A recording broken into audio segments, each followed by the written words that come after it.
This weekend in movies, let's do it! Now he's looking at the iPad.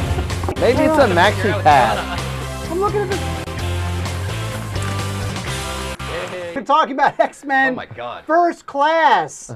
Now, this is the fourth X-Men film. This is a reboot of sorts. And the first two films were directed by Bryan Singer. The first film I was a fan of. I thought it could have been one of the best superhero films ever, but I think ultimately it was too short. It was like 97 minutes and barely had any time to really establish all the characters. So that was kind of a terrific film that could have been a lot better. X-Men 2 is very good. X-Men 3 was Brett Ratner, which is all I need to say. Right, Luke? Brett Ratner, terrible, right? Okay. I kind of feel like people hold the name Brett Ratner against that movie, and if they'd like it better if it were just a different name like attached. Terrence Malick or something? Oh, yeah. But if it were Terrence Malick. X-Men 2. And so what they did was they went back, and much like Scooby-Doo Babies, they went back to reestablish where all these characters met. And so now we have, directed by Matthew Vaughn, who is a very talented director who I like a lot, who did Kick-Ass, which I loved. Luke, you like Kick-Ass, right? I did like Kick-Ass. I like that movie a lot. A Layer Cake, which I liked a lot. Yeah, Layer Cake with Daniel Craig's dry run for James Bond, basically. That is very, and you know, it's funny because this film stars Michael Fassbender, and the way he sort of runs around stealthily around the docks and everything, he looks like a suave James Bond-esque spy. Now, the film, the central relationship in the film is between Michael Fassbender, who plays Eric, the once and future Magneto, and James McAvoy from Last King of Scotland, who plays the once and future Charles Xavier. And what they did right in this movie is, first of all, they cast two very good actors. Fassbender, very intense actor. You may remember him from Steve McQueen's Hunger. Just terrific. And McAvoy is also terrific. These are two terrific actors. And they also did something smart, which is they set it in the 60s, and they gave it a real historical backdrop. Essentially, the movie is not only the origin story of the X-Men, but it's sort of this secret alternate history of the Cuban Missile Crisis. And it takes place in the 60s, so you get a lot of that kind of 60s vibe without really hitting you over the head with it. And I really enjoyed that stuff. And what I really liked about the film, which I think was just terrific, is the relationship between Charles and Eric. Because here you have two characters who start out, obviously, the film not knowing each other. They meet, they become friends, and we know something has to drive them apart, and we find out what that is. And that arc, I think, was just very well realized. It's just, all that stuff is really terrific. Now, what happens is that Eric's, I won't tell you that much about it because I want you to see it because it's just terrific. Eric has somebody, I'm being purposely vague, Eric has somebody he's chasing after for a certain reason, that person being played by Kevin Bacon, and it turns out that Xavier and Eric's motives meet when Xavier and the New Mutants have to find Kevin Bacon as well. And again, I'm being purposely vague. Now let's take a look at a clip and then we'll talk more about it. They're just kids. No, they were kids. Shaw has his army. We need ours. We'll have to train. We can't stay here. We've got nowhere to go. Yes, we do. This is yours. No, it's ours. Come on, time for the tour. You know, when I do this, bad things tend to happen. It's because you can't control it. It controls you. That's why we're here, Alex. That's why we're training. This, it's like any other muscle in the body. You can control it. Try higher frequency. Much higher.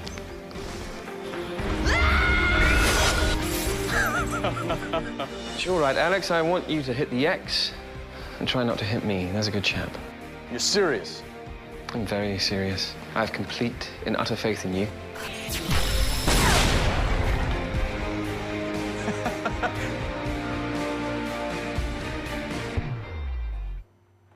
It's an iPad too. You know what I love in that clip that we just saw is I just noticed this, but all the people practicing their powers look like guys taking a really hard piss who couldn't quite aim it properly. That's their power. They can take really hard pisses. But even the women. But with like energy bolts and sound waves instead of urine. Well, well, you know, in the film, there's a whole bunch of supporting characters. One played by Jennifer Lawrence, who was Oscar nominated for Winter's Bone. Another, one of the villains is played by January Jones from Mad Men. And I think a lot of these, in a script that it covers a lot of ground, a whole lot of ground, an enormous amount of ground, an impressive amount of ground, very, very well. I will say it's nearly 2.5 hours long. It's 2:10. 2:10. It's okay. 2:10. And you know what? It's 2:10, but I enjoyed it so much. If it was 10 minutes long, it'd be okay. But I have two knocks on the film. One is that some of these smaller characters, they need, and I'm being purposely vague again, they need to change allegiances throughout the film. And somehow I felt some of those allegiances, their reasoning wasn't that clear in their arc. I feel like it wasn't fully fleshed out.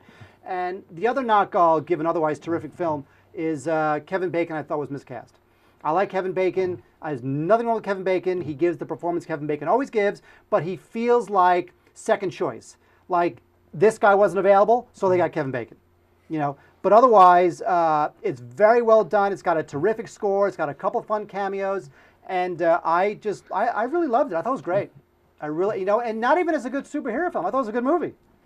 Luke, what do you think? It is, and I think it tonally fits very well with the first couple X-Men movies. Wolverine, like everyone else, I would like to take the adamantium bullet to the head and forget that one happened. But yeah, it's tonally very similar. It has the same sense of fun, same little funny bits of character business using superhero powers.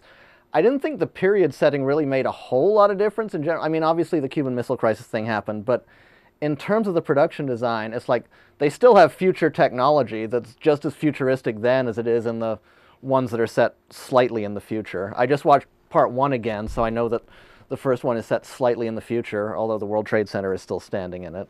And actually, 1 hasn't aged as well as I would have hoped, because it was groundbreaking at the time. There hadn't really been a superhero team movie, and we hadn't seen Wolverine realized, and Wolverine, Hugh Jackman was just great as the character, but since then, we've had a few superhero team movies and mutant movies and Marvel movies, and it feels a little dull, actually, compared to this new one. The new one captures the feeling that I had when I saw the first one, which I like a lot. And I have noticed a lot of people, criticizing Kevin Bacon, but perfect German accent, perfect. He does. He had to speak a bunch of foreign languages. You know, in the film. he does multiple languages. He's perfect at it. You know, I think he was pretty good as the character, and I think it was a substantially different performance from the villain he played in Super, which was another superhero movie that just came out. And I did sort of like how it effectively kept the tension of the Cuban Missile Crisis, even though we all know that it came out okay. I thought it was cool that they brought the yellow and blue uniforms in, despite the fact that way back when Bryan Singer said, oh, we don't use yellow because yellow doesn't photograph well. Well, that's right. It kind of does here. But I understand that. You know, when you're trying to introduce X-Men to the world and it's the first superhero team movie, you don't really want to go with yellow spandex right off the bat because you want to make sure people can dig the mutant concept first. One thing that's interesting is the whole prequel issue is that there are definite nods to the existing continuity of the movies, and I won't spoil them. They're some of the best parts of the movie. But there are also fairly flagrant contradictions. If this movie is part of the same continuity as X-Men 1, then Professor X is a huge liar in Part 1 when he says he met Magneto when he was 17 and they built Cerebro together. And he's like, wow, he's blocking my thoughts. How is that possible? Oh, wait, he's got a special helmet. Well, gee, Professor X is either a liar or he forgot a lot of stuff. I want to go on record as saying I don't care about that kind of stuff. I don't. I'm representing Geek Chic Daily. I got to get into that kind of stuff. Just tell me a good story. That's all I care about. Here, it's funny because the ultimate example of this, and then we'll move on to Hangover 2, which is midichlorians. I don't. It was midichlorians, which was like, you know, that was such a raping of my childhood, midichlorians. But the thing is that if it made narrative sense, then I guess I would have bought it. But it just doesn't. It does make narrative sense. It's dreadful. Darth Vader couldn't be the chosen one because the midichlorians in his body were diluted when he became a cyborg. There you go. So it had to be a cyborg. Okay, Star Trek. Nobody loves Star Trek more than me. I love Star Trek. I'm a Star Trek kid more than a Star Wars kid. I sat down in J.J. Abrams' Star Trek, and obviously, you know, Spock and Uhura have an affair, all this stuff that's not Star Trek. I don't care. But he provided you a narrative device that made that possible. Which is right. I don't care. Just tell me, make it work. Tell me a story. That's all you can. I don't care what. You can make Kirk a turtle. I don't care. If it works and the story's good, I'm on board. Even something to me as sacred as Star Trek, I was fine. Now, when Wade saw Star Trek, he hated it. Hated it because he's like, oh, because what's his name, Spock and the Uhura, they're having sex, and he hated it. And I'm like, just like this. I'm like, continuity. I just don't care. I still like the movie a lot, and I think you could argue that the movie, by starting where it does, it starts at the same starting point as the first X-Men. Like they have almost literally the same opening scene in the concentration camp. And it's sort of saying, okay, here's history taking a slightly different turn.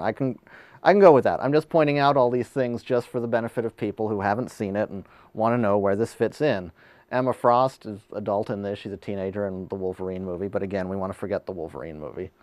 Most of us do. Rose Byrne is playing the same character Olivia Williams plays in Part 3. How she manages not to age. She must secretly be a mutant. Because Rose Byrne is young and fresh and cute, and Olivia Williams is getting, is kind of old and haggish. Yeah, but she's not like Ian McKellen over Michael Fassbender haggish. That is true.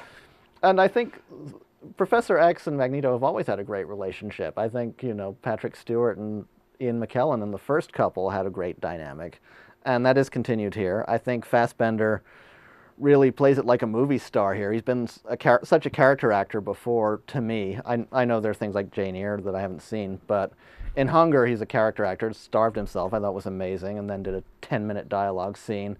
In Inglourious Bastards, I swear to God, I thought he was Ewan McGregor the whole time. He's doing he looked kind of like him. He's doing basically the Ewan McGregor Obi-Wan Kenobi voice. I didn't realize till the movie was over that it wasn't Ewan McGregor. This one, he's like Michael Fassbender movie star, sort of for the first time. And I'd see Vaughn and yes, I do see Vaughn sort of star-making him like he did with Daniel Craig a little bit. And also, and then we'll move on to Hangover 2, also the way Hugh Jackman was the star of X-Men. Yeah. You're like, that guy is nailing it. That guy's going to be a star. Yeah. And you feel the same way about Fassbender. Yeah, although Jackman was really nailing Wolverine specifically, too. Fassbender is not necessarily... Magneto's usually depicted as older, so I wouldn't say he's necessarily nailing that character specifically, but he's putting across a movie star persona, definitely. And I agree with you about the character motivations, by the way. I think they're scripted. I think they're scripted with enough motivation, but you don't necessarily feel it. Sure, sure. So, buy, rent, or burn, Buy. you would give it a buy. I would give it a buy. From Luke Thompson. Yeah. And Mark, you would give it a buy. Here we go. There, 2 buys. Look at that. Buy winning. By winning. Go see it this weekend, is what you're saying. Yes, Yes. I thought it was absolutely terrific. I really did. I thought it was great. And it definitely, after the massive disappointment that was Wolverine, even for a guy who liked X-Men 3 like me, this is a nice return to form. I think if you like the first 2 movies, you'll like this one. I'm on board. All right, so there you go with the X-Men. Kids love the X-Men. Now,